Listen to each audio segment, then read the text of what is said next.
लेकिन हुजूर के बारे में तो सांस लेने का भी मसला है।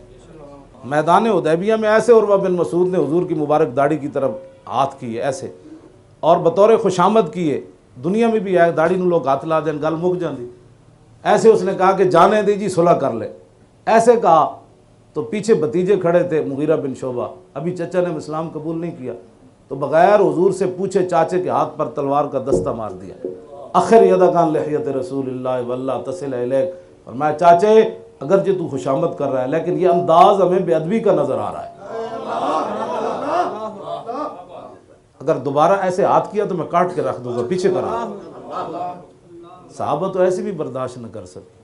आज 2-2 फुट की लोग ज़बानें खोले और फिर कहेंगे जी इसमें, वो ओबामा ने भी एक लफ्ज़ कहे थे, आप तो इंग्लिश पढ़े हुए हैं, कहना फ्रीडम ऑफ स्पीच क्या कहते हैं? हाँ हाँ, बोलने की आज़ादी राय ज़रूर है, लेकिन हुजूर के बारे में नहीं है। हाँ, यहाँ तो ला तरफ़ऊ अस्वातकुम है, यहाँ तो रब बर्दाश्त नहीं कर रहा।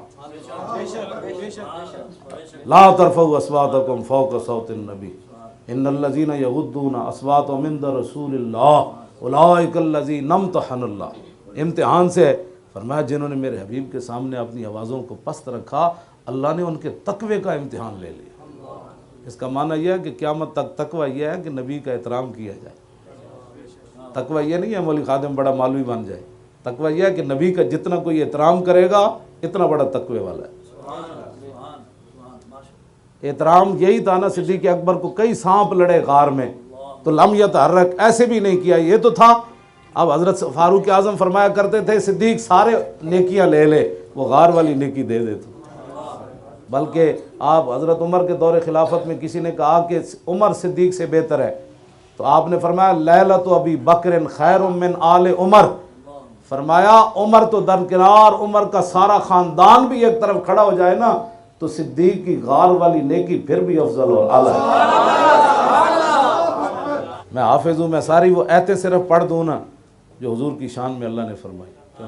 रायना के 7 माने बयान किए हैं इमाम फ़खरुद्दीन राजी ने, सिर्फ एक माने में बेअदबी बनती थी, एक माना में, बाकी सारे माने टेढ़ा करके यहूदी कैंसर रायना, तो इसका माना ख़तरनाक बन जाता है। हज़रत साद बिन मुआज़ सुना यहूदियों के वो रायना एक दूसरे को कह रहे हैं, आपने फरमाया या अल्लाह व लानतुल्लाह अलैकुम। बगैर सोचे इन यहूदियों को देखा, वो एक दूसरे को हंस करके ना रायना कह रहे थे, तो आपने बगैर सोचे समझे फरमाया या अल्लाह व लानतुल्लाह अलैकुम। फरमाया अल्लाह दे दुश्मनों तो ते लानत होवे इन समय तो आमिर रजुलन यकूल वाले रसूलिल्लाह लादरे बनना उन्हों का हो। आज के बाद अगर किसी ने हुजूर को राय ना कहा तो मैं उसकी गर्दन उतार कर रहा। ये सहाबी का फैसला हुजूर से पूछे बगैर था। पूछ के जदों दी उम्मत ने मोहब्बत की थी ना, वो फिर घरों ही ना निकली। जब पूछे बगैर है तो फिर बगैर सोचे समझे समुद्रों में भी घोड़े डाल दी। फिर दरियाए दजला को भी कहा कि हमने पार जाना है। फिर शेर को हज़रत सफ़ीना ने फरमाया या बल हारिस अना मौला रसूलिल्लाह। फरमाया ख्याल करना मैं हुजूर का गुलाम हूँ। मुआज़ बिन जबल को रास्ते में शेर मिल गया, आप यमन में का बन के हाकिम जा रहे थे, तो शेर पर जब आने लगा तो आपने फरमाया जानते हो मैं हुजूर का खादिम बनकर जा रहा हूँ यमन में, तो फबस बसा, वो आपके पाँव चाटने लगा। कहा नहीं जी नहीं, जिनका आपने नाम लिया हम भी उनको जानते। तो बस इतनी बात है कि मोहम्मद से वफात हुई।